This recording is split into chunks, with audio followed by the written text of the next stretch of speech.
How many of you gone through the complete paper बेटा? किसी को कुछ करने दिखाई आया?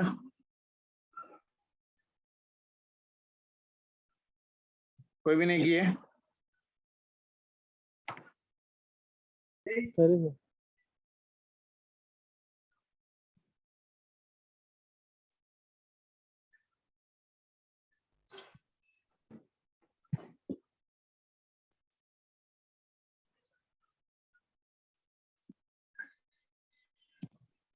चलो जरा लाइट डालो बेटा, आते लाइट। फर्स्ट क्वेश्चन देखो बेटा, the angle of the prism is your A and if the angle of the minimum deviation is 180 minus of your 2a, then the refractive index of the material of the prism is how much? आया किसी को ये? The angle of the prism is a, and if the angle of the minimum deviation is 180 minus of your 2a, then the refractive index of the material of a prism is how much? Refractive index of medium का formula बेटा, mu is equals to your sine of your a plus minimum deviation divided by 2 divided by sine of your a by 2. यही formula था ना, है कि नहीं? So that is equals to sine of your a plus minimum deviation कितना है बेटा? 180 minus of your 2 times of your a divided by 2 divided by sine of your a by 2. ठीक है ना? Is it clear? Yes, sir. Yes, sir. तो ये कितना आएगा कोई बताएगा? म्यू इज इक्वल्स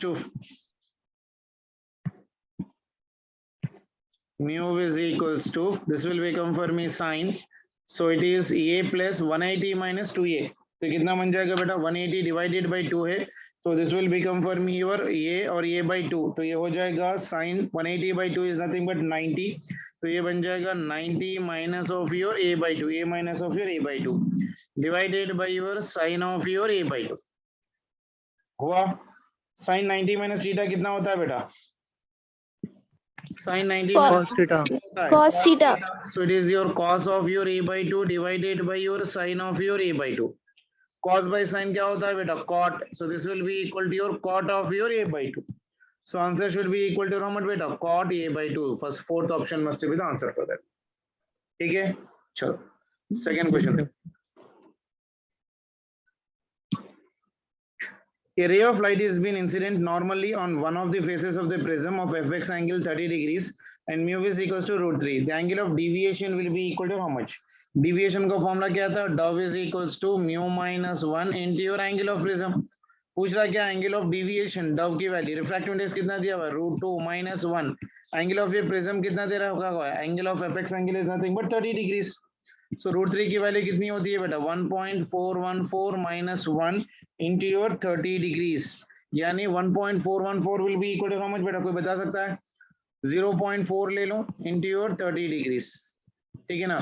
0.4 मतलब ये कितना हो जाएगा? 4/10 into your 30 degrees. तो ये कितना बन जाएगा?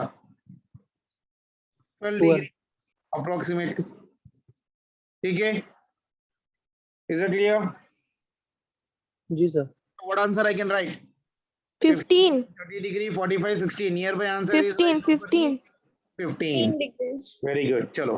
When the length of the microscope is been increasing, its magnifying power. कोई पढ़ा है इसका? चलो माइक्रोस्कोप बाद में कर लेते हैं. वो हम लोग एक सेपरेट क्लास लगाते हैं बेटा for the magnetic susceptibility, Curie temperature, hysteresis, craft और इलास्टिसिटी में भी हिस्टेरिसिस और ऑप्टिकल इंस्ट्रूमेंट्स और resolving power of microscope telescopes का, उसका हम लोग एक्सक्लूसिवली एक लेक्चर लगाएंगे for your extra topics any of. तो थर्ड छोड़ देते हैं फिलहाल. फोर्थ वन देखो, the distance travelled by the light in the glass is mu is equal to 1.5 और refractive index 1.5 in nano seconds will be equal to how much? Distance travel का formula बताओ बेटा.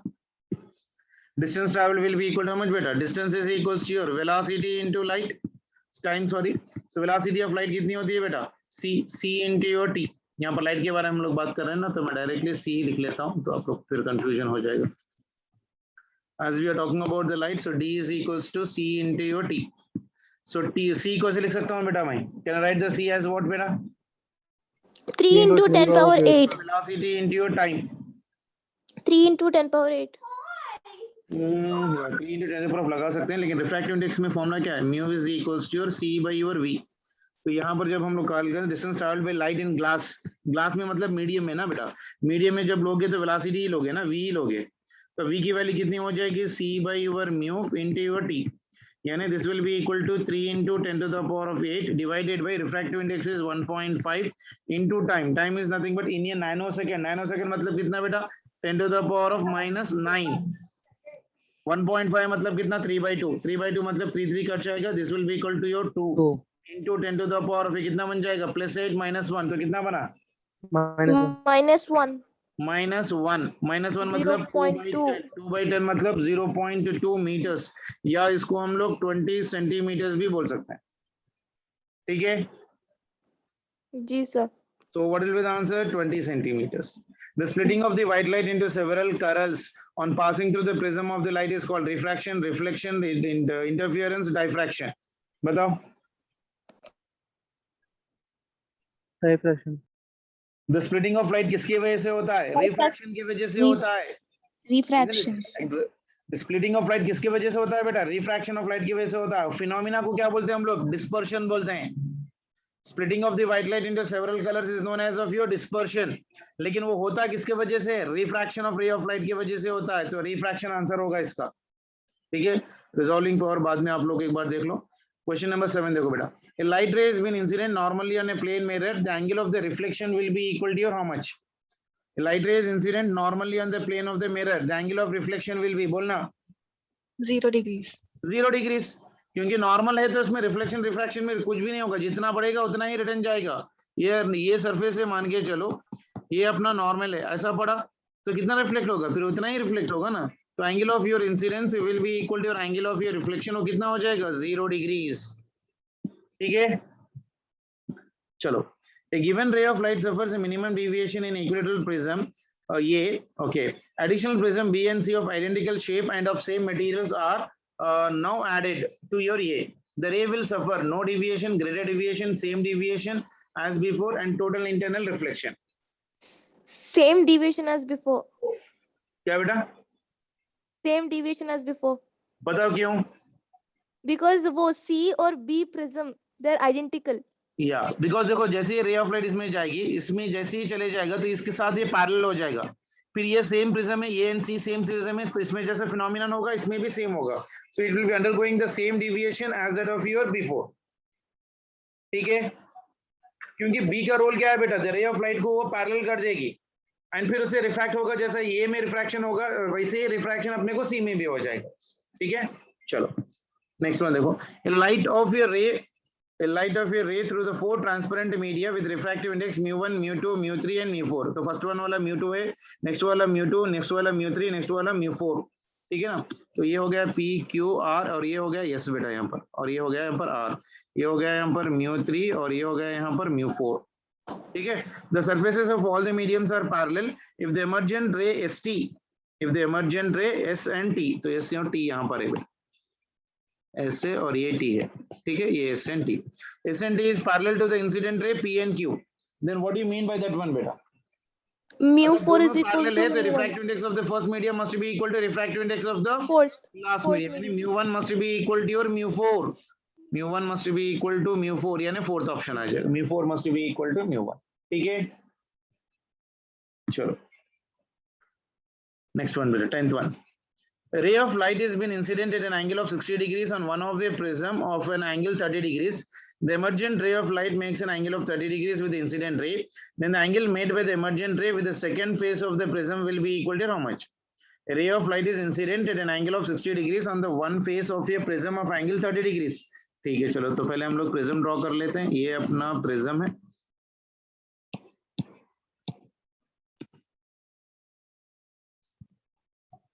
ये अपना प्रिज्म है। सो जैसे ये रे ऑफ लाइट यहाँ पर इस तरह से गिरेगी तो ये बन जाएगा इसका normal, then it undergoes the refraction, ऐसा कुछ, फिर यहाँ से रिफ्रैक्ट हो गया, ऐसा वापस आ जाएगा, और ये इसका हो गया नॉर्मल। तो ये हो गया रिफ्रैक्शन एंगल R1, ये हो गया R2, ये हो गया एंगल ऑफ योर इंसिडेंस, ये हो गया एंगल ऑफ योर प्रिज्म। तो अब एक बार क्वेश्चन देख लो क्या बोला उसने, ray of light is incident at an angle of 60 degrees, यानी ये हो गया मेरे पास I angle of incidence is equals to 60 degrees and the light makes an angle of 30 degrees with the incident ray. Incident ray makes an angle of 30 degrees with your incident ray. क्या बोल रहे हैं वहाँ पर? The emergent ray. Okay, ये हो गया emergent ray. It is making an angle of your 30 degrees. It is making an angle of 30 degrees with incident ray. यानी ये incident ray है, ये ऐसा जाएगी basically. तो यहाँ पर से अगर ये एंगल बना रही है तो मतलब इसका डिविएशन दे रखा है मेरे को, होता है ना बेटा? तो ये इसका डेविएशन दे रखा है यहाँ से यहाँ तक, ये डेविएशन दे रखा है, deviation is equals to 30 degrees, क्योंकि ये इंसिडेंट रे ऑफ लाइट है और ये emergent ray of light. Emergent ray of light को अगर मैं पीछे खींचूं, so it is meeting somewhere at this point, that is making angle of 30 degrees, और उसको हम लोग क्या बोलते हैं? डेविएशन बोलते हैं basically. Then the angle made by the emergent ray with the second face of the prism will be equal to your how much? यानी सेकंड सरफेस से कितना एंगल वो बना रही है बेसिकली। तो मेरे पास एंगल ऑफ डिविएशन है, एंगल ऑफ योर प्रिज्म भी है। एंगल ऑफ प्रिज्म क्या हो जाएगा बेटा, कोई बता सकता है? Ray of light is been incident at an angle of 60 degrees on one face of your prism of angle of your 60 degrees, यानी ऊपर लिख लो, देखो I1 is equals to 60 degrees है, angle of your prism will be equal to obviously 30 degrees, क्योंकि deviation will be equal to 30 degrees, ठीक है ना? I1 plus I2 minus deviation. हाँ, तो deviation कितना है मेरे पास? 30 degrees है, और ये पूछ रहा कितना? I2 की value. So this I2 value is equals to your how much? So I1 plus of your I2 must be equal to your A plus of your deviation, isn't it? So I2 पूछ रहा है मेरे पास, so I2 will be equal to your A plus of your deviation 90 I1। A की value कितनी है? 30 plus deviation कितना है? 30। I1 कितना है मेरे पास? 60। तो ये हो गया 60 माइनस ऑफ योर 60, 0 डिग्रीज है ऑप्शन में, वो नहीं है 0। सो रिफ्लेक्शन। ओके, तो पूछा क्या रहा है वहां पर? Angle made by the emergent ray with the second face of your prism. Second face of your prism मतलब ये फेस ऑफ योर प्रिज्म है ना बेटा? 90 minus 0। हाँ, तो ये इससे एंगल की I2 वैल्यू कितनी हो गई? 0 आ गई। ये एंगल वैल्यू 0 हो गई, मतलब इससे इस सरफेस से कितना एंगल बना रहा है? 90 डिग्रीज बना रहा है। So with surface of your, बहुत अच्छा क्वेश्चन है, with surface of your prism that will be equal to 90 minus 0, तो ये हो जाएगा 90 डिग्री, ठीक है? क्लियर है? जी सर। चलो, very good. Referring to the question number 10, the angle of refraction R2 at the other face of the prism will be equal to your how much? I2 की वैल्यू कितनी है बताओ? I2 की value कितनी है? 0। Angle of refraction to the second surface कितना होता है बेटा? I2 will be equal to 0. Referring to the question number 10, the angle of refraction R1 at the first face of the prism will be equal to your how much? यानी R1 की value पूछ रहा है। Prism में हम लोग को formula मालूम है, A is equals to your R1 plus of your R2, isn't it? A की वैल्यू कितनी है मेरे पास? 30, एंड R1 वैल्यू निकालना है। R2 की वैल्यू कितनी आ गई है मेरे पास अभी? What is the value of n R2? अगर I2 0 है तो R2 भी 0 हो जाएगा, because if I2 is 0 obviously R2 will also be 0, यानी R1 will be equal to how much for me? 30 degrees। 30। अच्छे क्वेश्चन से बेटा पूरे ध्यान। उसके बाद referring to the question number 10, the refractive index of the material of the prism will be equal to your how much? तो question number 13 इसमें मैं कर ले रहा हूँ। तो मेरे पास mu is equals to sin of your I1 divided by your sin of your, कितना हो जाएगा बेटे? R1, ठीक है ना? So that will be equal to your sin I1 कितना है बेटा? I1 is 60 degrees divided by sin of your 30 degrees। sin 30 कितना होता है? √3/2। sin 30 कितना होता है? 1/2, यानी ये हो जाएगा 2/1। A2 चले जाएगा तो ये कितना हो जाएगा? √3, यानी रिफ्रैक्टिव इंडेक्स की वैल्यू हो जाएगी 1.732।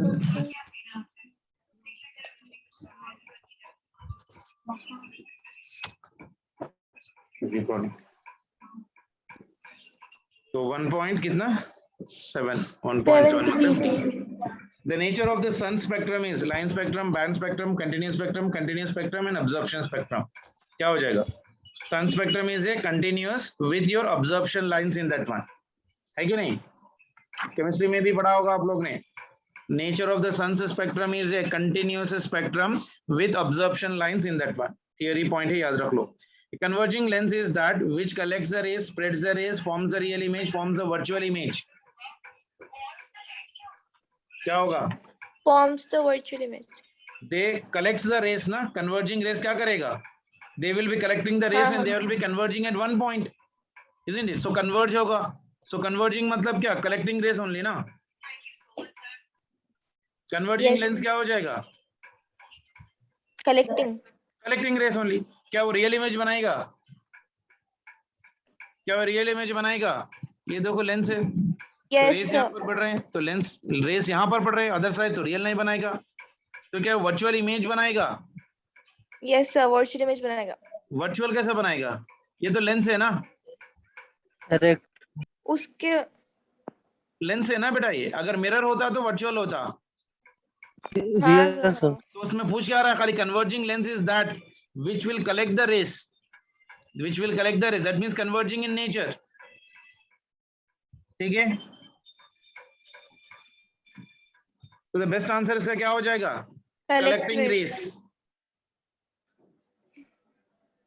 ओके, बेस्ट ऑप्शन चूज करने का है. हाँ बेस्ट ऑप्शन चूज करना है, क्योंकि converging lens is always a converging lens. Converging जी. lens is nothing but what? That will be converging the rays of light. So the best option in that one is nothing but of your, it collects the rays. Good question again. 16th one देखो बेटा. A convex lens of the focal length f produces a real image n times the size of the object. Then the distance of the object from the lens is. ये भी बहुत बार आप लोग ने किया होगा. एक बार जल्दी से करके बताओ. मैंने magnifications लिखा था focal length में. A convex lens of the focal length f produces a real image n times. It forms a real image n times the size of your object. Then the distance of the object from the lens will be equal to your how much? C.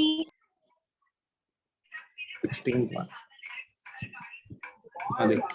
Magnification का formula क्या बेटा? m is equals to your f by your f plus of your u. Magnification कितना हो जाएगा बेटा? Minus of your n, that is equals to f divided by your f plus. Object distance कितना दे रखा है इसने? It forms how much for me your n ना?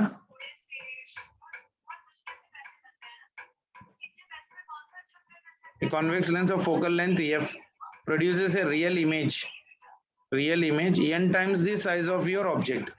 Okay, image is your n times the size of your object.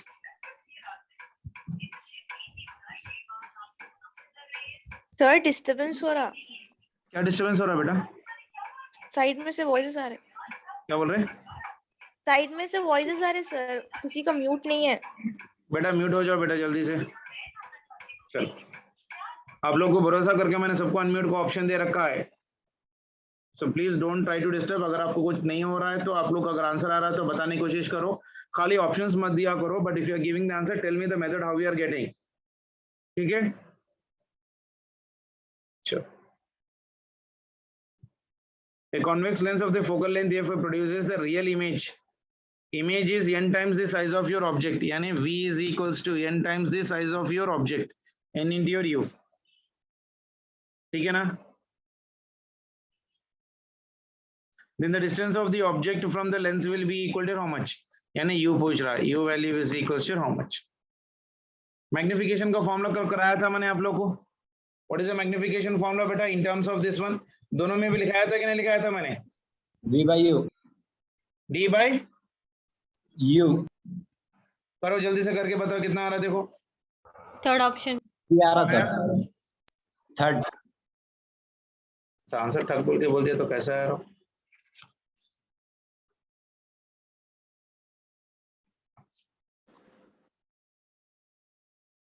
कौन सा formula use करो magnification का? Image वाला कि ऑब्जेक्ट वाला? This is m plus of your magnification. ये formula भी है मेरे पास. और एक फॉर्मूला क्या है इमेज में? इमेज का फॉर्मूला क्या था बेटा? F minus V by F. f minus of your v by your f. कौन सा फॉर्मूला यूज करूं दोनों में? First. फर्स्ट वाला यूज करूं. मैग्निफिकेशन कितना दिया? 2 टाइम. मैग्निफिकेशन कैसे लिखोगे? m is equals to your v by your u. v is equal to how much for me? n times of your u divided by your u. Object distance कभी भी negative हो जाएगा, ये चले जाएगा, तो magnification will be equal to how much बेटा? Minus of your n. Magnification will be equal to your minus of your n, that is equals to your f divided by your, this will be f and this will be equal to how much, but object distance will be equal to minus of your u. ठीक है, so this is minus of your n into your f minus of your u is equals to your f. So it is minus of your n into f minus of minus, this will be equal to your plus of your n into your u if I am opening the bracket. So ये कितना हो जाएगा बेटा, that is equals to your f. ठीक है, तो n into u कितना आ जाएगा बेटा, फोकल लेंथ बताओ अभी इसमें क्या हो जाएगा. So n into your u and this one is nothing but n into your f. So focal length is equals to minus of your n into your f. ये भी माइनस ही आएगा ना, सॉरी ये भी माइनस ही हो जाएगा. तो अगर इसको सिंप्लीफाई कर रहा हूँ तो n into your u will be equal to minus of your n plus 1 into your f. तो मुझे चाहिए क्या, u. तो u will be equal to your, ये कितना हो जाएगा बेटा, n plus of your 1 into your f divided by your n and this is minus. तो u will be equal to your this will become for me how much beta, 1 plus of your n. So f हो जाएगा, so it is n plus 1 divided by n into your f with your minus sign. Minus sign indicates only direction. तो ये option है मेरे पास n plus into your 1 divided by your f. या थोड़ा option आ जाए. हाँ बेटा. सर एक मिनट बेटा. हाँ बोलो. हेलो. उसको ब्लाइंडली याद रख ले सकते ना सर. नहीं बोलो. हाँ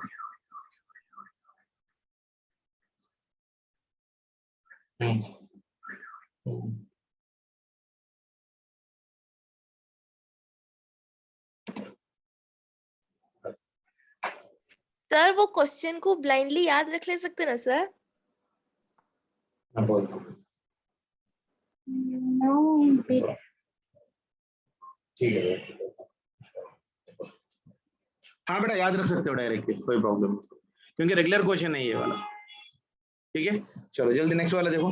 the reciprocal of the wavelength is called as, the reciprocal of the wavelength is called as Wave number. wave number. Very good. How will the interference pattern in the Young's double slit experiment be affected if yellow light is replaced by the blue light? ये बोला बहुत ज्यादा important है बेटा. How will the interference pattern in the YDSC will affect if the yellow light is being replaced by your white light? Sorry, replaced by your blue light. 18th one. बताना. YDS में fringe width क्या हो जाएगा बेटा? Beta is equals to lambda into capital D by your small d. So fringe width कैसे different पे करेगा? Wavelength पे डिपेंड करेगा, है कि नहीं? विबजीआर लिख लो. Yes sir. आपने किसको चेंज किया? विबजीआर का वेवलेंथ रेंज क्या होता है बेटा? 4000 एंगस्ट्रॉम से लेके 7000 का एंगस्ट्रॉम पे होगा, है कि नहीं? तो आपने क्या किया? आपने किया Yes, क्या sir. था यहाँ पर देखो, we are replacing yellow light by your blue light. Yellow light कहाँ पर थी? यहाँ पर येलो लाइट थी, यानी पहले मेरे पास ज्यादा, उसे हम लोग ने क्या करा, ब्लू लाइट, यानी वेवलेंथ क्या हो गई, कम हो गई. Decrease. हाँ, तो अगर वेवलेंथ डिक्रीज हो रही है तो फ्रिंज विड्थ क्या हो जाएगी, Narrow. वेवलेंथ हो रही है तो फ्रिंज विड्थ भी decrease. So interference will become more narrower, it will become more narrow, it will become more narrow. तो आंसर क्या हो जाएगा बेटा इसका, narrower, wider, फेंटर, brighter, it will become more narrow. ठीक है, इज इट क्लियर? क्योंकि वेवलेंथ कम हो रही है तो क्या हो जाएगा बेटा, उसका फ्रिंज विड्थ भी कम हो जाएगा. फ्रिंज विड्थ कम हो रहा मतलब क्या हो जाएगा, that is becoming more narrower. Clear है, समझ में आया? Yes yes sir. 19th one.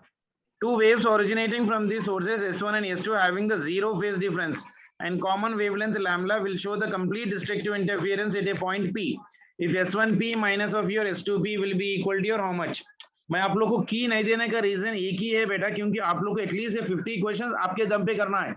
मैं क्वेश्चन सॉल्यूशन अगर की दे दूं तो फिर वैसा पेपर करना बेकार हो जाएगा. जैसा आप एग्जामिनेशन हॉल में लिख रहे हो, आपका आंसर जो आप टिक कर रहे हैं राइट है नहीं है, जब तक हम लोग पेपर डिस्कशन ना करें, जब तक वो क्यूरियोसिटी आप में रहना चाहिए, या आप इतने परफेक्ट या इतने कॉन्फिडेंट होना चाहिए कि आपने जो किया वो कंपलसरी करेक्ट है. ये दो में से कुछ एक होना चाहिए बेसिकली, है कि नहीं? इसलिए मैं आप लोगों को की नहीं दे रहा. अगर मैं की और सोल्यूशन देना रहे तो मेरे पास आकाश का दुनिया का मेटल पड़ा हुआ है या अलेन का दुनिया का मेटल मैं डंप कर सकता हूँ. आप खाली आपकी फोन की मेमोरी बढ़ते जाएगी, आपका सिर्फ डंपिंग करते जाओगे, लेकिन उससे ज्यादा कुछ यूज नहीं होगा. अगर ये 50 क्वेश्चन भी आप अपने बलबूते पे गिरते पढ़ते करें ना तो बहुत ज्यादा कॉन्सेप्ट सीखोगे आप इसमें, है कि नहीं? नहीं खाली आप इसका की दे दिया, मैं सोल्यूशन दे दिया, आंसर देके की देके आंसर देके, वैसे आप 500 प्रॉब्लम भी करो ना एक चैप्टर में, बेकार है. इसलिए मैं जो आपको 50 प्रॉब्लम भेज रहा हूँ ना, आप लोग एक बार पहले ही कर लिए तो आप लोग क्लैरिटी आती है कि आपको कहाँ पर रॉन्ग जा रहा, सर का एक्सप्लेनेशन क्या है, इसका थियरी क्या है, वो भी आपको समझ में आ जाएगा। तो नेक्स्ट टाइम वो मिस्टेक आप रिपीट नहीं करोगे, ठीक है। चलो 19 वन देखो, two waves originating from the sources S1 and S2 have the zero phase difference and common wavelength lambda shows complete destructive interference at a point P if S1P minus of your S2P will be equal to your how much? बोलो, one word answer, 1 second भी नहीं लगना चाहिए आप लोग answer बोलने के लिए। अरे बाबा, आप लोग को मालूम है ना कि maximum constructive interference destructive interference कब होता है? कंस्ट्रक्टिव इंटरफेरेंस के लिए delta x is equal to n lambda, destructive interference के लिए delta x is equal to 2n minus 1 into lambda by 2, है कि नहीं? Integral multiple of lambda by 2, तो फर्स्ट ऑप्शन नहीं होगा, सेकंड ऑप्शन नहीं होगा, थर्ड ऑप्शन नहीं होगा, ओनली फोर्थ ऑप्शन पॉसिबल है, 11 लैम्बडा बाय 2, क्योंकि it is in the integral multiple, sorry that is in the ratio of your lambda by 2। Clear है? Destructive interference is an odd integral multiple of lambda by 2, वो दिमाग में याद रख लो, ठीक है।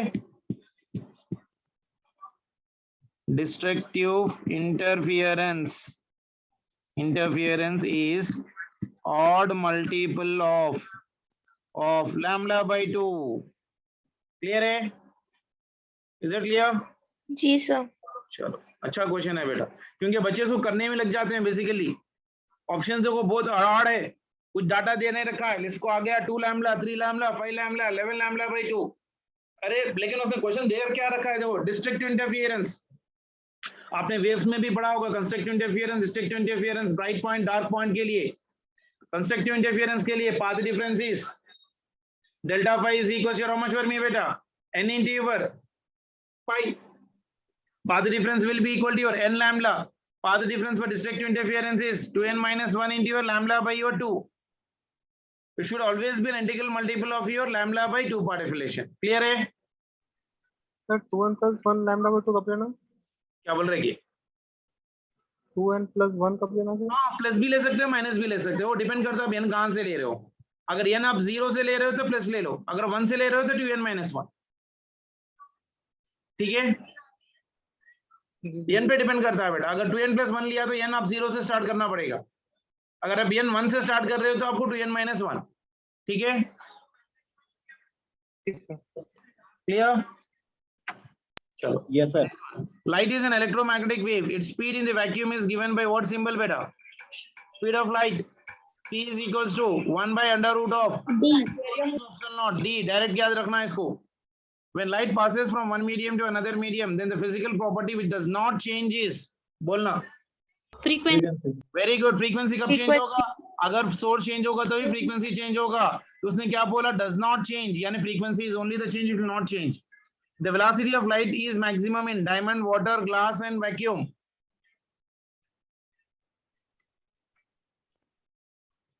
The velocity of light is maximum in vacuum. Diamond, correct? अरे बाबा, velocity of light is always maximum in the vacuum. जी सर। से जो आ रही है उसी से होगा ना, जब भी कोई मीडियम में जाएगी तो उसकी स्पीड कम हो जाएगी, चाहे वो डायमंड हो, वाटर हो, ग्लास हो, कार्बन हो, कुछ भी हो। सो velocity of light is maximum in vacuum. इतना सोचना क्यों टाइम लग रहा है यार आप लोग? 23. A single slit of width d is being placed in the path of a beam of lambda. The angular width of the principal maxima is obtained by, direct question, C. कितना? C. C कैसा? Double है तो sir. Slit है ना बेटा, single slit के लिए क्या पूछ रहा है वहां पर? Principal maxima. प्रिंसिपल मैक्सिमा मतलब ये into your sine of your theta will be equal to your n into lambda. N की वैल्यू 1 ले लो आप लोग, तो sine theta will be equal to how much बेटा? लैम्बडा बाय योर ये थीटा इज वेरी स्मॉल, तो क्या हो जाएगा मेरे पास? Theta is equal to your how much for me? Very small, तो theta is equal to lambda by your D, क्योंकि स्लिट विड्थ का उसने डी दे रखा है, हम लोग ऐसे रिप्रेजेंट करते हैं तो डी दे रखा है। Option B. तो अदर साइड पे क्या हो जाएगा बेटा? प्लस और माइनस आ जाएगा, क्योंकि सेंट्रल मैक्सिमा ऊपर भी आ जाएगा, नीचे भी आ जाएगा, है कि नहीं? The angular width of the principal maxima obtained is asking, width of principal maxima, central maxima नहीं पूछा, ठीक है।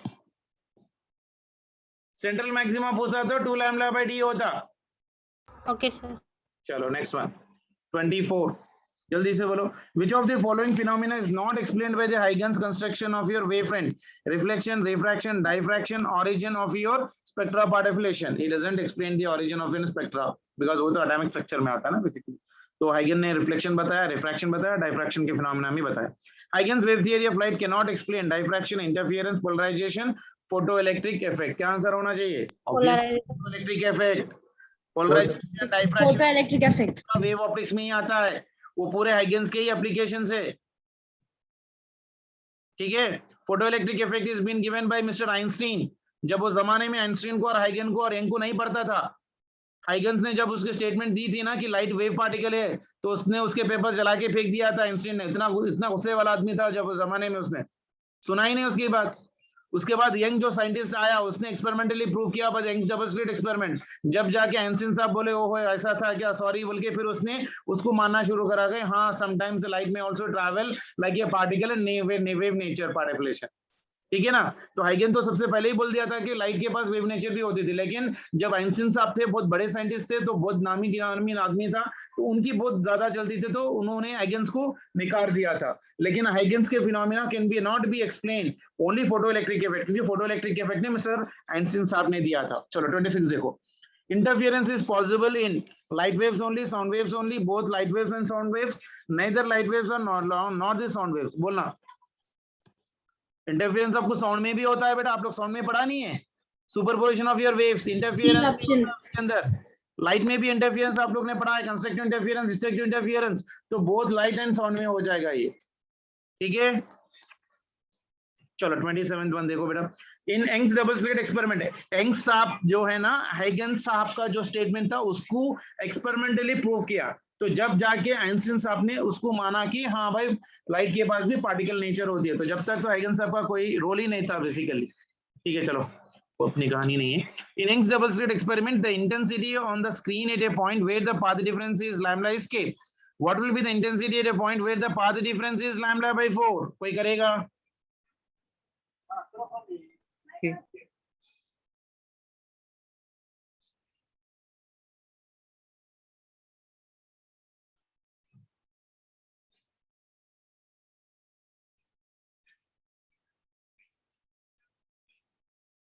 आ गया? हमारे बच्चे हैदराबादी डायरीज देख लेते बैठे थे। 27 चलो बोलो जल्दी से। पाथ डिफरेंस बताओ बेटा कितना होता है? पाथ डिफरेंस का formula delta x is equals to, path difference का फॉर्मूला बताओ बेटा जल्दी। Path difference delta x is equals to 2 pi by lambda into your delta x, isn't it? For a path difference of your lambda, maximum intensity आ जाएगा बेटा। Intensity का formula क्या है बेटा? I is equals to your I1 plus of your I2 plus of your 2 times of your root of your I1 I2 into your cos of your phi। तो उसने first वाला question क्या बोला था देखो right now. In Young's double slit experiment, the intensity on a screen at a point where path difference is lambda, okay, path difference उसने lambda ले लिया, path difference मतलब delta x, ओके। तो डेल्टा फाई कितना हो जाएगा बेटा? Delta phi is equals to 2 pi by lambda into your delta x कितना बोला बेटा? डेल्टा एक्स कितना बोला? Path difference is lambda, path difference is lambda, यानी ये वाला चले गए, ठीक है ना। तो ये बनेगा कितना बेटा? आई मैक्स बन जाएगा। तो I max will be equal to how much for me? 4 times of I. तो ये वैल्यू बन गया मेरे पास के, ओके। अब देखो फॉर पाथ डिफरेंस, पर पाथ डिफरेंस यानी delta x is equals to, अगर लैम्डा बाय 4 है तो delta 5 will be equal to how much बेटा? 2 pi by lambda into this is lambda by 4, ये लैम्डा चले गया, 2 1 जा 2 2 जा, यानी ये हो गया पाई बाय 2।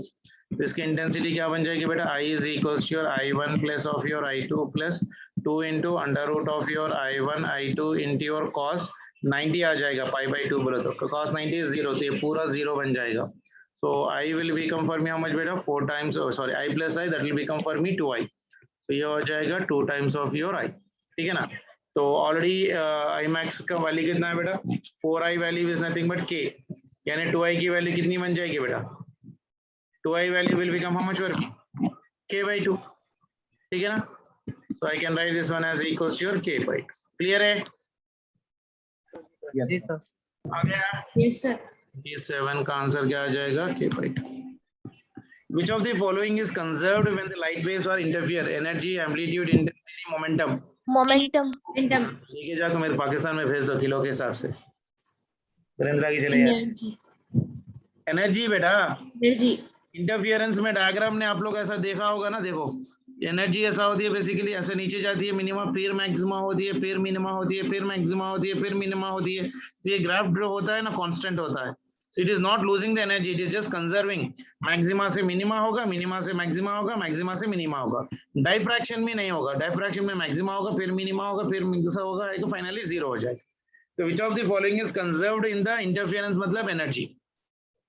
चलो, if a water drop is kept between the two glass plates, then the correct shape is being shown by, कोई बताएगा? Water will stick to the glass beta, so the shape of the water will be equal to how much? B. B. Very good. 30th one. A ray of light from the air is incident in the water, then which property of light will not change in the water? Velocity, frequency, amplitude, color. हाँ, क्या change नहीं होगा? Velocity. हाँ, बाबा. Frequency. Color. Frequency. अरे बाबा, रे of light आ रही है बेटा. कहाँ से आ रही लाइट? मेरे घर में से आ रही है या आपके घर में से आ रही है?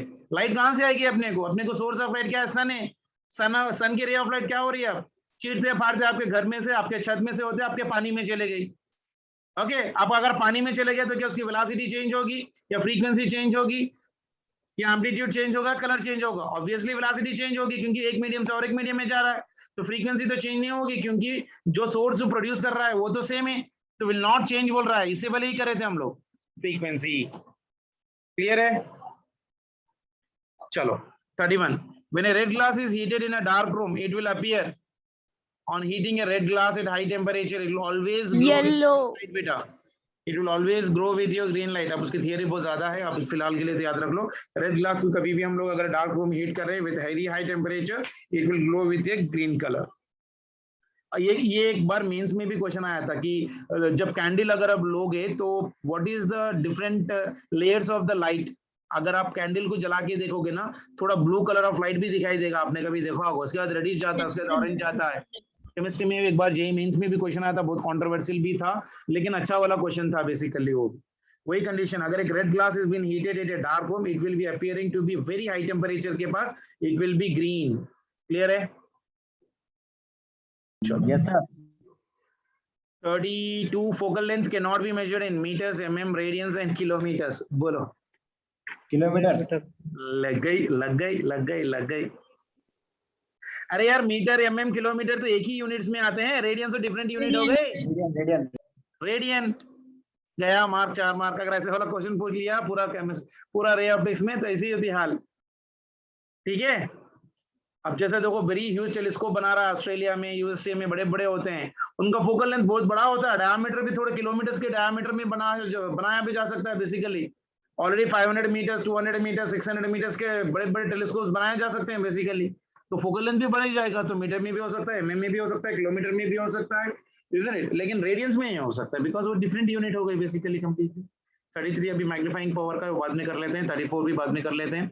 35 देखो, विच of the following prism is used to see the infrared spectrum of your light? Very good question, but again the prism made up of your rock salt is being generally used to see the infrared spectrum. ये याद रख लो basically, rock salt.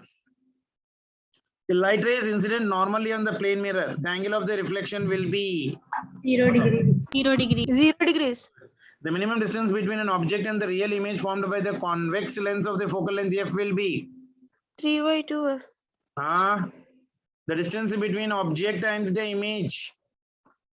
2f. ये देखो बेटा, ये जब lens से होता है यहाँ से यहाँ तक की दूरी 2f होता है, फिर यहाँ से यहाँ तक 2f होता है. अगर ये ऑब्जेक्ट और ये इमेज है तो दोनों के बीच में 4f. हो गई 4f. ये तो बेसिक थिंग है, लेंस में आप लोग ने पढ़ा ही होगा. डबल फोकल लेंथ होते हैं इधर और उधर, दोनों के बीच की distance 4f. Yes. An astronaut sir. in the spaceship sees the sky as white, blue, red, and as well as of a black. The sky always appears black because there is nothing to scatter in the space. Space में कुछ भी scattered करने के लिए कुछ भी नहीं रहता, isn't it? So sky will be appearing completely for me of black. आपने कभी movies में भी देखा होगा, अगर नहीं देखा है तो आयरन मैन देख लो, बेसिकली थर्ड पार्ट और एंड गेम देख लो, उसके अंदर स्काई में जब दिखते रहते हैं, या आप वो भी देख सकते हो गार्डियंस ऑफ गैलेक्सी, उसमें भी 2-3 बार स्काईस में जब लोग फिरते रहते हैं तो पूरा गैलेक्सी आप लोग को ब्लैक ब्लैक दिखाई देता रहता है. So when astronaut is been in spaceship sees the sky as of here completely black because in the space there is nothing to scattered. ठीक है. 39. Which of the following colors suffers the maximum deviation in a prism? Orange, yellow, green and blue. जल्दी बताओ. Deviation कैसे निकालोगे? Blue.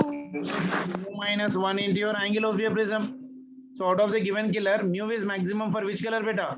Blue color के लिए maximum होता है, क्योंकि हम लोग ने violet color का indication लिखा है ना, तो mu is having the maximum value for your blue color. So hence D is maximum for which color बेटा? Blue color, sir. चलो. 40. Stars are not visible in the daytime because उसको हम लोग अपन पॉकेट में रख के चलते हैं ना, इसलिए नहीं दिखते. बोलो जल्दी बोलो.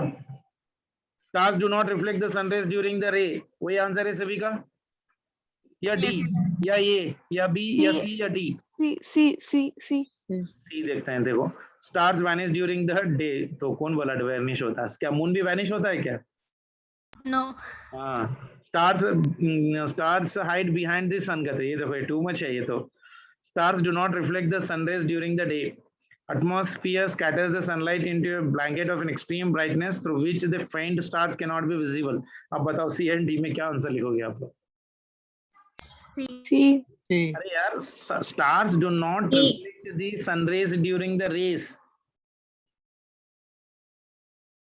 सी बोल दो सर. बताओ सी कैसे बोल रहे हैं आप लोग? Sir D. कॉमन. स्टार देखो बेटा, अपने पास सन इज अवर सोर्स, लेकिन stars are some millions and billions in the throughout the universe. तो उसे सन के रे ऑफ लाइट से क्या लेना देना रहेगा बेटा? Stars do not reflect the sun rays during the day बोल रहा है बेसिकली. ऐसा थोड़ी होता है. स्टार्स क्यों नहीं दिखाई देते हैं? Because the light ray which has been taken right now, atmosphere को जो स्कैटरिंग होता है ना, तो पूरा एक ब्लैंकेट के सर का उसको रैप कर देगा basically. So the rays which we are able to see from our eye cannot penetrate through that white light. That is the reason we are not able to see. So the best answer for that is atmosphere scatters the sunlight into a blanket of an extreme brightness through which the faint stars cannot be visible. क्योंकि वो बहुत ज्यादा दूर होते हैं, तो उसकी दूरी को कैलकुलेट ट्रैवल करने के लिए कोई भी मीडियम उन दोनों के बीच में नहीं होना चाहिए. इसीलिए हम लोग को रात के दिन में हम लोग को स्टार दिखाई देते हैं. क्लियर है? तो D must be the answer. 41. Rainbow is due to dispersion of light, reflection of light, reflection of light, total internal reflection. जल्दी बताओ क्या आंसर होना चाहिए? ए. 41. D sir. हाँ, rainbow is due to dispersion, splitting of the light. Rainbow क्यों आता है? n number of colours. अगर रिफ्लेक्ट हो गया तो एक ही कलर चले जाएगा ना, तो n number of light reflect हो रहे हैं, तो इसलिए अपने को इंद्रधनुष बनता है basically. It is due to dispersion. ठीक है. चलो. 42. A ray of light is incident on an equilateral glass prism placed on a horizontal table. For minimum deviation, which of the following is true? PQ is horizontal, QR is horizontal, RS is horizontal. Either PQ or RS is your horizontal. RS कहाँ पर? ये PQ R, ये R होना चाहिए. अब बोलो. 42.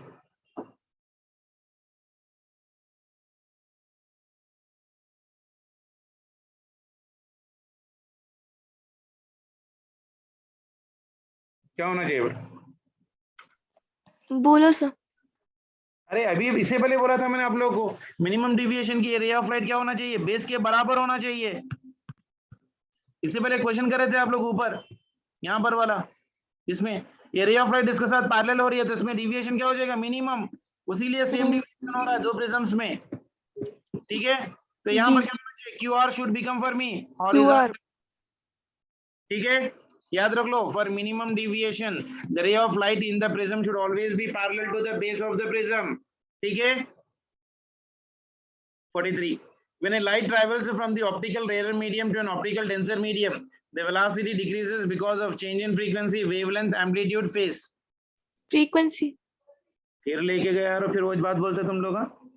Frequency तो change ही नहीं होती ना बेटा। Phase. अरे बाप रे, velocity of light Amplitude. change in your Amplitude. is equals to n lambda. Wavelength sir, N. अब ऐसे ही क्वेश्चन दे दिया ना, हार्ट लग जाती है अच्छी खासी अपने को। 44. The light from the two coherent sources of the same intensity I produces the interference. At minimum intensity of light is 0. What is the intensity of light at maxima? इसे पहले ही बताया था मैंने आप लोग, कितना? 4i. 4i. Isn't it? 4i, 4i. जरूरत नहीं है ना। I minima कितना होता है बेटा? I minima will be equal to 0 और I maxima will be equal to your a plus of your a whole square. So that is nothing but 2a square. That will become for me 4 into your a square. Intensity is directly proportional to the square of amplitude. So it will be your 4 times of your I. ठीक है? चलो. In the setup shown in the figure, if the two slits S1 and S2, okay, S1 and S2 are not equidistant from the slit S, the central fringe at O is then, क्या होता है बताओ? अगर S और S1 और S और S2 जो है ना equidistant नहीं है, then the central fringe at O is always bright, always dark, and either dark or bright depending upon the positions, neither dark, neither bright. क्या हो जाए?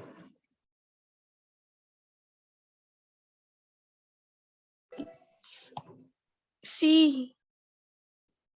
C, either dark or bright depending upon the position. Very good.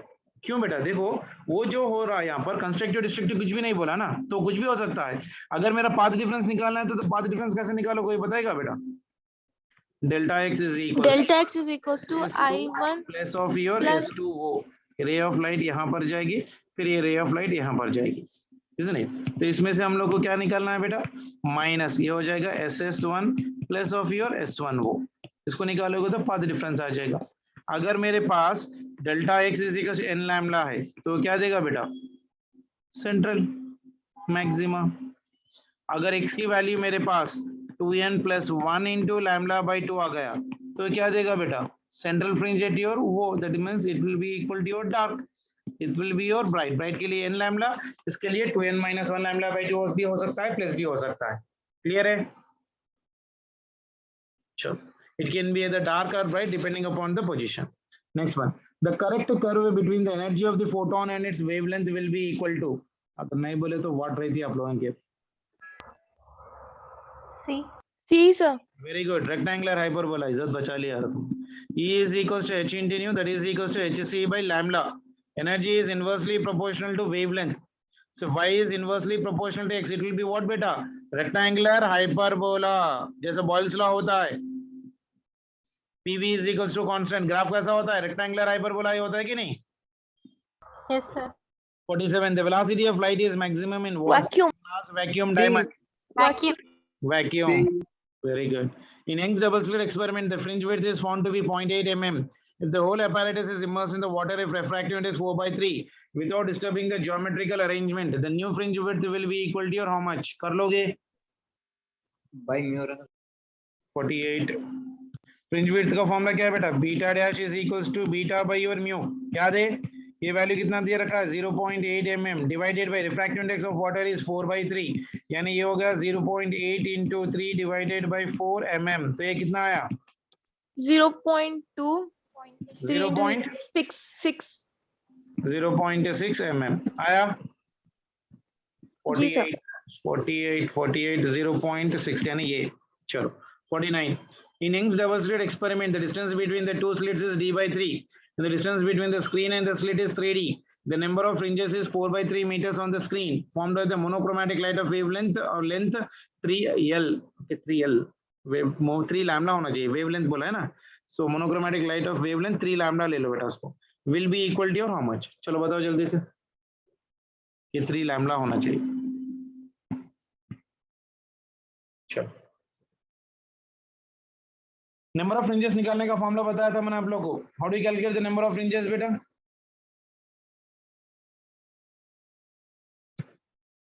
How do you calculate the number of fringes?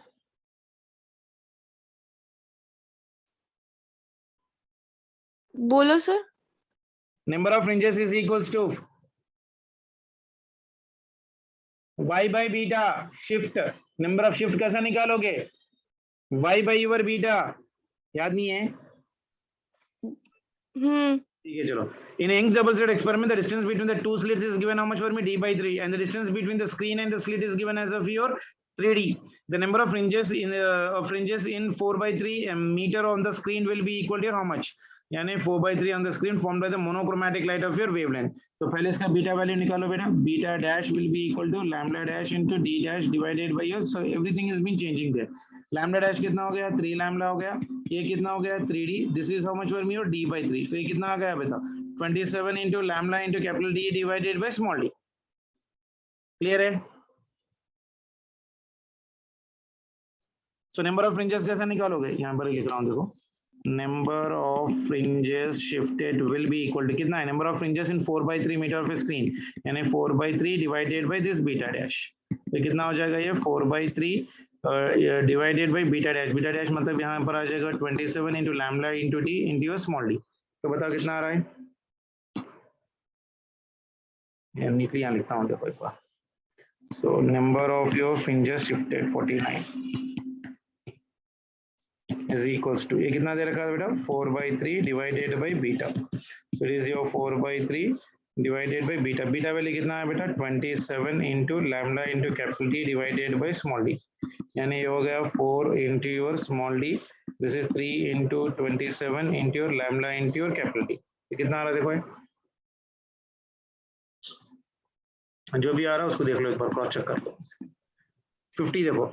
In Young's double slit experiment, one slit is being covered with a green filter and the other is being covered with a red filter. Then interference pattern will be what?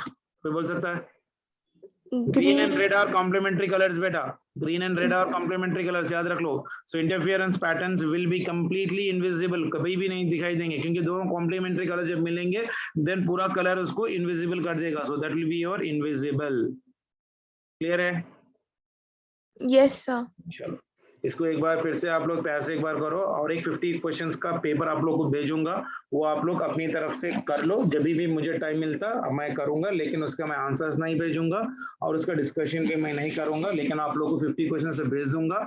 उसके answers अगर आप लोग कहीं पर पढ़ रहे हो तो आप लोग अपने फ्रेंड से डिस्कस कर लो या अपने कोलीग से डिस्कस कर लो या अपने वहां पर भी पढ़ रहे हो वहां के फैकल्टी से आप लोग थोड़ा बहुत डिस्कस कर ले, कुछ करने की कोशिश कर लो. ठीक है. तो मेरा तो रे ऑप्टिक्स हो गया पढ़ाना, वेव ऑप्टिक्स हो गया और मॉडर्न फिजिक्स हो गया. यानी वेव और रे ऑप्टिक्स में से 2 क्वेश्चंस कंपलसरी आते हैं बेटा. 8 मार्क्स का वेटेज यहाँ पर हो गया और 16 मार्क्स का वेटेज अपने को मॉडर्न फिजिक्स में हो गया. तो पूरा कितना हुआ बेटा? 16 + 8 कितना हुआ? 24 मार्क्स का वेटेज अपने को ये फ्राइडे तक खत्म. कल एक टॉपिक स्टार्ट कर रहा हूँ मैं, टुमारो इज सैटरडे. तो कल क्या चैप्टर करूंगा? कोई एक ऐसा चैप्टर स्टार्ट करूंगा जिसमें कंपलसरी डैम श्योर क्वेश्चन है. That is bar magnetism, susceptibilities, Curie temperature, okay, properties, hysteresis, ये वगैरह वगैरह का जो भी है वो पूरा हम लोग कल के क्लास में कर लेंगे. तो कल पूरा मैग्नेटिज्म हम लोग खत्म करेंगे, यानी 4 मार्क्स का वेटेज. ठीक है. और संडे के दिन आप लोग क्या करो? मॉडर्न फिजिक्स से फिर एक बार पीवाईक्यूज खत्म करो, फिर एक बार वाईडीएससी के पूरे वेव ऑप्टिक्स से क्वेश्चंस कर लो, रे ऑप्टिक्स के पीवाईक्यूज कर लो. अगर हुआ तो बार मैग्नेटिज्म करूंगा, एक क्लास में शायद नहीं होगा तो, और दूसरा कौन सा भी एक छोटा चैप्टर ले लूंगा so that I can complete it in the first year का कोई एक चैप्टर कर लूंगा बेटा. That is I think more than enough. Kinetic theory कर लेता हूँ क्योंकि लास्ट ईयर 2 क्वेश्चंस आए थे काइनेटिक थियरी ऑफ गैसेस में. तो कल के क्लास में एक बार हुआ तो केटीजी कर लूंगा, फिर मंडे हम लोग सेकंड ईयर का टॉपिक स्टार्ट. ठीक है. हाँ मॉडर्न फिजिक्स की चाहिए सर. क्या बोले? मॉडर्न फिजिक्स की चाहिए टेस्ट 1 और टेस्ट. क्या बोल रहे हैं कि मॉडर्न फिजिक्स के की चाहिए सर? की नहीं है मेरे पास. की और सॉल्यूशंस बिल्कुल नहीं पूछना आप मेरे को. वो लोग अगर आप लोग को एग्जाम लिखते हैं तो मैं कंपलसरी डिस्कस कर लेता था. मैं आप लोग को एग्जाम भी नहीं रखता. मैं आप लोग की मर्जी, जो करना है आप लोग कर लो. वैसे अरे बच्चे एग्जाम लिखते होंगे बल्कि मेहनत करके मैंने पेपर निकाल के रखा तो कोई करने का ही नाम नहीं है उसका. सही में की नहीं है उसकी मेरे पास. मैं समझा था कि एग्जाम लिखने के बाद उसको डिस्कशन करेंगे. मुझे रैंडमली ग्रुप में मिल गया था तो पेपर मैंने आप लोग को डाल दिया था बेसिकली. सर एक बार लॉजिक गेट समझाइए ना. हाँ समझा दे तो बेटा, पूरा सेमीकंडक्टर्स कराता हूँ मैं. टाइको टेंशन ले रहे हैं आप. कंपलसरी सेमीकंडक्टर्स पूरा, logic gates, half wave rectifier, full wave rectifier, zener diodes, उसके प्रॉब्लम्स, ट्रांजिस्टर के problems, beta gain alpha gain के प्रॉब्लम्स कंपलसरी एक बार दो बार मैं उसको कराऊंगा ही कराऊंगा, क्योंकि उस पर भी कंपलसरी डैम श्योर क्वेश्चंस आते हैं बेसिकली अपने। और छोटा टॉपिक है, बड़ा टॉपिक है लेकिन इजी टॉपिक है, और ज्यादा डेप्थ में जाने की भी जरूरत नहीं है। मैं जितना मैं आप लोग को एग्जामिनेशन की जरूरत पड़ती है उतना ही करा दूंगा। पूरा लॉजिक गेट्स कैसा करना है पूरा बताऊंगा मैं आप लोग को। ए बार के लिए different different combinations, zener gate, XOR gate, okay, exclusively OR gate, exclusively NOR gate, पूरे मैं आप लोग के क्लास में करा दूंगा, कोई प्रॉब्लम। ठीक है सर वो जॉर्गेट नहीं आता ना? नहीं आए तो क्या करने का, बेसिक ही तो है, क्या करने का, नहीं आना बोल के रूल थोड़ी ही है। अपने को लॉजिक गेट से जो बेसिक गेट से ही बनता है ना, तो 3 जो यूनिवर्सल गेट है वही का कॉम्बिनेशन है। नहीं आना बोल के तो रूल कुछ भी नहीं है ना, आउट ऑफ सिलेबस में नहीं आता हो, क्योंकि बेसिक गेट्स लॉजिक गेट से ही अपने को बनता है वो बेसिकली। बोलिनियन अलजेब्रा अगर आपको परफेक्ट हो तो कोई सा भी गेट कर सकते हो आप आराम से बैठे। बोलिनियन अलजेब्रा अगर आप लोग का परफेक्ट नहीं है, खाली आप लोग ने nine gate non gate NOR gate देखा तो प्रॉब्लम्स करना मुश्किल है। अगर बोलिनियन अलजेब्रा के हिसाब से आप करोगे, ए बार प्लस 0 बार क्या होता है, ए बार प्लस ए बार क्या होता है, ए बार प्लस बी बार क्या होता है, ये वाला का टेबल अगर याद रखोगे तो लॉजिक गेट के प्रॉब्लम्स करना आराम हो जाएगा। हाँ अगर हुआ तो फिर कल के दिन एक लॉजिक गेट का ही क्लास कर लेंगे, छोटा टॉपिक है, हो भी जाता है बेसिक। ठीक है ना, देखता हूँ कल मैं फिर बेसिक। लेकिन आप लोग का रोल क्या है, इस संडे के फिर से एक बार सुबह में फजर में उठो, आराम से फ्रेश हो जाओ, देन पूरा मॉडर्न फिजिक्स फिर से एक बार प्यार से खत्म करो उसको। मैंने फिर से एक बार आप लोग को मॉडर्न फिजिक्स की एक्सक्लूसिवली रिवीजन नोट्स भेजी है आप लोग को, short notes, isn't it, group में डाला है कि नहीं है, रिसेंटली डाला है, देखो पूरा डुअल नेचर का फिर से एक बार मैंने पूरा डाला है उसको, एक बार पूरा मॉडर्न फिजिक्स, पूरा वेव ऑप्टिक्स, पूरा रे ऑप्टिक्स। संडे फिर एक बार मॉर्निंग एक 4 घंटे अपना नहीं होता बल्कि फजर में उठो, एक 4 बजे 5 बजे फजर की नमाज पढ़ लो, आराम से जो भी करना है कर लो, बेसिकली सुबह में करो, और 4 घंटे सुबह का आप लोग एक बार कंप्लीटली रिवीजन के लिए लगा लो। और रैंडमली पीवाईक्यूज के मैक्सिमम उसको अगर आप लोग ने आंसर स्टिक नहीं किए तो टाइम स्लॉट डाल के टकाटक करने की कोशिश करो, उसमें से एक 20, इसमें से एक 20, इसमें से एक 20 क्वेश्चंस ले लेके पूरा एक 50 क्वेश्चंस मार्क कर लेके उसको टकाटक एक घंटे के अंदर 40 मिनट 40 सेकंड क्या बोलते हैं 40 मिनट्स के अंदर या 60 मिनट्स के अंदर करने की कोशिश कर लो। ठीक है हाँ बेटा। फिर आप मतलब कौन से चैप्टर्स कंप्लीट कराएंगे? मैं तो सोच रहा हूँ कि अभी तो ऐसा कुछ नहीं है, मैं तो फिलहाल तो स्कोरिंग चैप्टर से देख रहा हूँ बेटा, पहले सेकंड ईयर के स्कोरिंग चैप्टर जल्दी जल्दी खत्म करूँ, उसके बाद फर्स्ट ईयर के टॉपिक्स जाऊँ। अब इसके बाद मेरे ख्याल से Monday I will start with your electrostatics, capacitors, electric potential, current electricity खत्म करूंगा, और उसके साथ 2 दिन में अगर हो गया तो 2 दिन में इलेक्ट्रिक फील्ड हो जाएगा, पोटेंशियल हो जाएगा, और 1 दिन में कैपेसिटर्स, यानी 2 दिन में अपने को इलेक्ट्रोस्टैटिक्स हो जाएगा, 2 दिन में करंट इलेक्ट्रिसिटी हो जाता, और 1-2 दिन में मैग्नेटिक इफेक्ट्स ऑफ करंट, क्योंकि magnetic effects of current EMI और एसी ऐसे चैप्टर से बड़े चैप्टर्स है और नंबर ऑफ वेटेज क्वेश्चंस बहुत कम है इसमें, तो ज्यादा टेंशन लेने की जरूरत नहीं। अगर आप लोग इलेक्ट्रोस्टैटिक्स और करंट इलेक्ट्रिसिटी से कर लोगे ना तो करंट इलेक्ट्रिसिटी से भी ज्यादा क्वेश्चन पूछता है, इलेक्ट्रिक फील्ड और कैपेसिटर से भी 2 क्वेश्चन पूछते हैं, करंट इलेक्ट्रिसिटी में भी कभी कभी 2 क्वेश्चन पूछ लेता है, तो ऑलमोस्ट 4 मार्क का वेटेज हो जाता है। मैग्नेटिज्म क्या है, बड़ा चैप्टर है, ईएमआई भी बड़ा चैप्टर है, इसमें समझने का बहुत टाइम लग जाएगा, एसी फिर छोटा चैप्टर है, फॉर्मूला बेस्ड है, वो ये खत्म कर ले सकते हैं। तो अब नेक्स्ट वीक का तो मेरा टारगेट पूरा इलेक्ट्रिसिटी पार्ट है सेकंड ईयर का, उसके बाद फिर फर्स्ट ईयर का टॉपिक जाऊंगा। ठीक है क्लियर? और फिर मैं ऐसे वाले ही क्वेश्चंस कर रहा हूँ, देखो जैसे मैंने आप लोग को अभी क्वेश्चंस दिए ना, ये 50-50 वाले, ऐसे ही वाले क्वेश्चंस, बेसिक, बड़ा फिर डेप्थ में जाके करना नहीं है। जितना भी हम लोग आज पेपर डिस्कस करें तो बेसिक ही थे, देखो maximum basic, only thing is वो टाइम भी आपको याद आना और जब का जब निकालना, ये जब ही आएगा जब आप जितना ज्यादा प्रैक्टिस करोगे उतना ज्यादा आप लोग के लिए इजी रहेगा, वरना आप लोग सोचने रह जाओ, क्योंकि आपको अभी 50 क्वेश्चंस करना है इन लेसर टाइम। इससे पहले तो आपको तो 180 क्वेश्चन थे, एक में 45 क्वेश्चन, अब तो आपको कम से कम 5 क्वेश्चन ज्यादा करना पड़ रहा है, यानी 5 से 10 मिनट आपका वेस्ट कर रहा है इनडायरेक्टली वो बेसिकली। तो टाइम लैगिंग का, टाइम का प्रैक्टिस करना बहुत ही ज्यादा इंपॉर्टेंट है, और पेपर आपका प्योरली बेसिक ही होगा, क्योंकि अगर उसने क्वेश्चंस बढ़ाया तो ऑब्वियसली लेंथी कैलकुलेशंस को देने का तो सवाल ही नहीं होता, हार्डली 1 लाइन के अंदर ही आपको आंसर्स आने के कॉम्बिनेशन में होते हैं। अभी जो यहाँ पर भी लिया मैंने, मेरे ख्याल से 2-3 प्रॉब्लम्स बड़े बड़े हो गए, उतना भी कैलकुलेशन आना बहुत ही ज्यादा मुश्किल है एग्जामिनेशन हॉल में। जैसा क्वेश्चन नंबर मैंने ले लिया, देखो क्वेश्चन नंबर 10 तो नंबर ऑफ मल्टीपल है, ऐसे वाला 16th वाला भी पूछना बहुत मुश्किल है, क्योंकि वो लेंथी कैलकुलेशन में ही जाता है, क्योंकि 1 मिनट 2 मिनट, अगर एक बहुत अच्छा बच्चा है तो ही शायद वो 1 मिनट में खत्म कर ले, वरना अगर एक रेगुलर बच्चा है तो उसको डायग्राम ड्रॉ करके साइन करे, वो साइन का डाल के करे तो उसको 2-3 मिनट उसमें लग जाते हैं बेसिकली। ठीक है ना? चलो टेक केयर, जज़ाकल्लाह। और कल हम लोग मिलते हैं एक नए चैप्टर के साथ। Make sure that you try to complete this one. और एक 50 क्वेश्चंस मैं आप लोग को ऑप्टिक्स का भेजूंगा, और मॉडर्न फिजिक्स का पेपर 1 जो मैंने भेजा, तो अगर हुआ तो वो पेपर भी मैं एक दिन डिस्कशन के लिए लगा दूंगा, ठीक है। सर आपको प्रैक्टिस प्रॉब्लम दे रहे हैं, उसके साथ अगर पॉसिबल है तो सोल्यूशन देंगे। मैं वही बोल रहा हूँ ना बेटा, मैं अब सोल्यूशन दे लेते बैठूंगा तो उसका यूज ही नहीं होगा।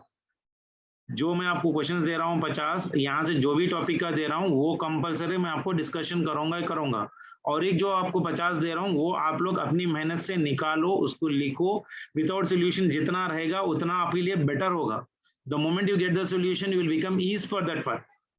अगर नहीं आए तो क्या होता है, आप अपने फ्रेंड से पूछोगे, अपने से डिस्कस करोगे या रेफर करोगे, आप अपने हाथ पांव मारोगे।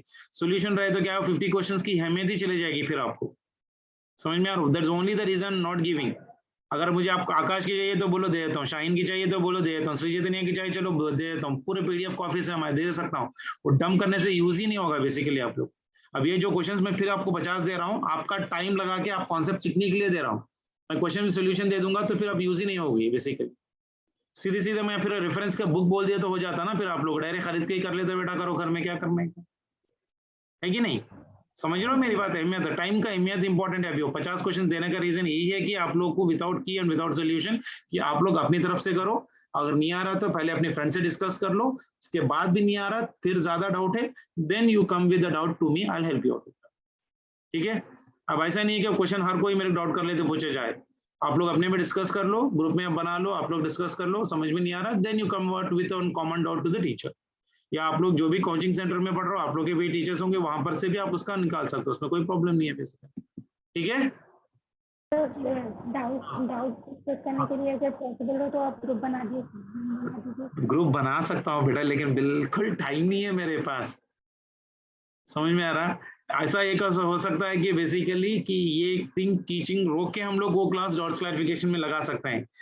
समझ में आ रहा है? जैसे कि एक 50 मार्क्स या 80 मार्क्स का एक बार वेटेज हो जाए तो उसके बाद आप लोग डॉट्स पूरा एक बार लिख लो। तो अब मेरा भी कंडीशन क्या है मालूम है, बहुत सारे बच्चे कहीं ना कहीं कोचिंग में पढ़ रहे होंगे, है कि नहीं। कभी रेगुलर क्लास में एक बार डॉट्स क्लैरिफिकेशन लगा लेते हैं बेटा, ठीक है।